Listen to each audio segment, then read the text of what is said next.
আজকে রিলে করে আপনাদের শোনানো হবে।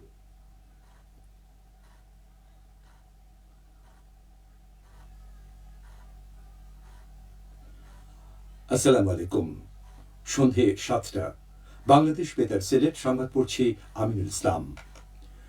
ক্রীড়া প্রতিভা অন্বেষণ কার্যক্রম নতুন করে স্পোর্টস শুরু হবে সিলেট থেকে আগামী ৩০ এপ্রিল। আজ রাজধানীতে ক্রীড়া ভাতা প্রদান অনুষ্ঠানে প্রধানমন্ত্রী তারেক রহমান একথা জানান। প্রধানমন্ত্রী পেশাদার খেলোয়াড়ি জীবনে খেলোয়াড়দের কোনো রাজনীতির সঙ্গে সম্পৃক্ত না হওয়ার আহ্বান জানান। তিনি বলেন, দেশের সম্ভাবনাময় খেলোয়াড়দের কাজে লাগিয়ে অন্যান্য দেশের মতো বাংলাদেশও এগিয়ে যাবে। দেশপ্রেম, ঐকান্তিক ইচ্ছা আর টিম স্পিরিট থাকলে ক্রীড়াক্ষেত্রে সাফল্যজনক অগ্রযাত্রায় কেউ বাধা দিতে পারবে না। শিক্ষা প্রতিষ্ঠানে খেলাধুলার সুযোগ সুবিধা বাড়ানোর উদ্যোগ নিয়েছে সরকার। এ লক্ষ্যে দেশের সকল প্রাথমিক, মাধ্যমিক ও উচ্চ শিক্ষা প্রতিষ্ঠানে খেলার মাঠ সংরক্ষণ, যথাযথ ব্যবহার নিশ্চিতকরণ এবং ছেলেমেয়েদের খেলাধুলার সুযোগ করে দিতে এই সংক্রান্ত নির্দেশনা জারি করা হয়েছে। এখন থেকে শিক্ষা প্রতিষ্ঠানের কার্যক্রম শেষে এবং ছুটির দিনগুলোতে মাঠগুলো স্থানীয় ছেলেমেয়েদের খেলাধুলার জন্য উন্মুক্ত রাখতে হবে। মানবতার সেবায় নিবেদিত এই প্রতিপাদ্যকে সামনে রেখে সারা দেশের মতো সিলেটেও আজ পালিত হচ্ছে আন্তর্জাতিক চিকিৎসক দিবস। স্বাস্থ্য সুরক্ষায় ডাক্তার ও রোগীদের মধ্যে সুসম্পর্ক গড়ে তোলার প্রত্যয়ে পালিত হচ্ছে দিবসটি। এই দিবসটি ১৯৩৩ সালে প্রথমবারের মতো পালিত হয়। এই দিনে স্বাস্থ্য সুরক্ষার ক্ষেত্রে ডাক্তার রোগীদের সম্পর্কের ব্যাপারটি ব্যাপকভাবে আলোচিত হয়। ডক্টর চার্লস ব্রাউন আলমন্ডের স্ত্রী ইউডোরা ব্রাউন আলমন্ড প্রথম ডাক্তারদের জন্য একটি দিবস পালনের ধারণা দেন। মূলত আমাদের দেশে ২০০৮ সালে এই দিবসটির বিষয়ে আলোচনা শুরু হয়। পরের বছর ২০০৯ সালে প্রথমবারের মতো এদেশে পালিত হয় আন্তর্জাতিক চিকিৎসক দিবস। দিবসটির প্রতিপত্তির মূলই হচ্ছে ডাক্তার রোগীদের সম্পর্ক, অর্থাৎ এই সম্পর্কের উপরই নির্ভর করছে রোগীদের সুচিকিৎসা।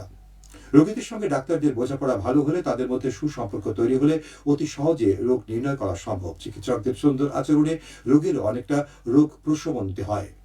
দিবসটি উপলক্ষে শোভাযাত্রা ও আলোচনা সভা অনুষ্ঠিত হয়েছে মৌলভীবাজারে। হাসপাতাল সভাকক্ষে অনুষ্ঠিত আলোচনা সভায় প্রধান অতিথি ছিলেন জেলা সিভিল সার্জন মামুনুর রহমান। সভায় সরকারি, বেসরকারি হাসপাতালের চিকিৎসক ও জনপ্রতিনিধি সহ বিভিন্ন পেশার লোকজন উপস্থিত ছিলেন।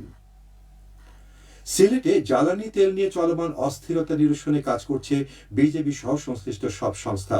জ্বালানি তেলের কোনো সংকট নেই বলে জানিয়েছেন বর্ডার গার্ড বাংলাদেশ। ডিপো থেকে নিয়মিত সরবরাহ অব্যাহত থাকায় পরিস্থিতি স্বাভাবিক রয়েছে বলেও দাবি তাদের। আজ সিলেটের পদ্মা ওয়েল ডিপোতে আয়োজিত এক প্রেস ব্রিফিংয়ে এসব কথা জানান ৪৮ বিজিবির অধিনায়ক লেফটেন্যান্ট কর্নেল নাজমুল ইসলাম। তিনি বলেন, ডিপো থেকে পেট্রোল পাম্পগুলো নির্দিষ্ট সময়ে পরপর নির্ধারিত পরিমাণ জ্বালানি সংগ্রহ করছে। এদিকে অবৈধ জ্বালানি তেল মজুদ ও পাচারকারীদের তথ্য দিলে ১ লাখ টাকা পুরস্কার প্রদানের ঘোষণা দিয়েছে বিদ্যুৎ, জ্বালানি ও খনিজ সম্পদ মন্ত্রণালয়। আজ মন্ত্রণালয়ে এক সিদ্ধান্তে এই প্রকাশ করা হয়। এর আগে মন্ত্রণালয় জানায়, দেশে জ্বালানি তেলের মজুদ ও সরবরাহ সম্পূর্ণ স্বাভাবিক রয়েছে। পেট্রোল, অকটেন ও ডিজেল অত্যন্ত দাহ্য পদার্থ। এই ধরনের জ্বালানি তেল মজুদ করা অত্যন্ত বিপজ্জনক। জ্বালানি তেলের অবৈধ মজুদের বিরুদ্ধে আইনগত ব্যবস্থা গ্রহণ করা হচ্ছে। এই বিষয়ে প্রতিটি জেলায় এক্সিকিউটিভ ম্যাজিস্ট্রেটের নেতৃত্বে মোবাইল কোর্ট সক্রিয় আছে।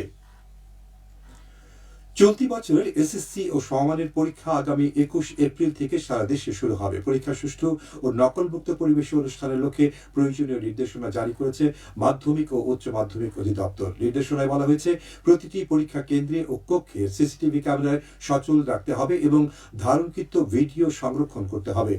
পরীক্ষার্থীদের দেহ তল্লাশির মাধ্যমে কেন্দ্রে প্রবেশ নিশ্চিত করতে হবে। এবারে শুনুন কৃষি সংবাদ। গবাদি পশুর খাদ্য, নেপিয়ার ও পাড়াক হাঁস চাষে সাফল্য পাচ্ছেন সিলেটের ওসমানীনগর উপজেলার কৃষকরা।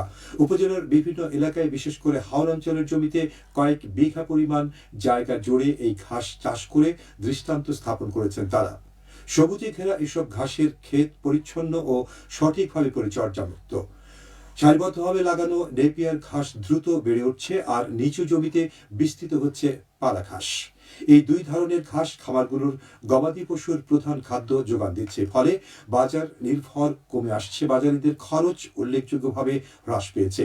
এই ধরনের উদ্যোগে অনুপ্রাণিত হয়ে আরও অনেকে ঘাস চাষে আগ্রহী হচ্ছেন। সবশেষে আবহাওয়া। রাত 1টা পর্যন্ত পূর্বাভাসে বলা হয়েছে সিলেট সহ পার্শ্ববর্তী এলাকায় পশ্চিম উত্তর পশ্চিম দিক থেকে অস্থায়ীভাবে ঘন্টায় সর্বোচ্চ 60 কিলোমিটার বেগে দমকা থেকে ঝোড়ো হাওয়া বয়ে যেতে পারে। সেই সঙ্গে হতে পারে বৃষ্টি অথবা বজ্রসহ বৃষ্টিপাত। এসব এলাকার নদীবন্দর সম্মুখে 1 নম্বর সতর্কতা সংকেত দেখে যেতে বলা হয়েছে। আজ সিলেটের সর্বোচ্চ তাপমাত্রা ছিল 30.5 ডিগ্রি এবং সর্বনিম্ন 30.20 ডিগ্রি সেলসিয়াস। বাতাসে আর্দ্রতা ছিল সকালে 69 এবং সন্ধ্যায় 76%। আগামীকাল সিলেটে সূর্যোদয় হবে 5টা 45 মিনিটে এবং অস্ত যাবে 6টা 8 মিনিটে। সংবাদ শেষ হলো। পরবর্তী স্থানীয় সংবাদ প্রচারিত হবে আগামীকাল সকাল 8টা 10 মিনিটে।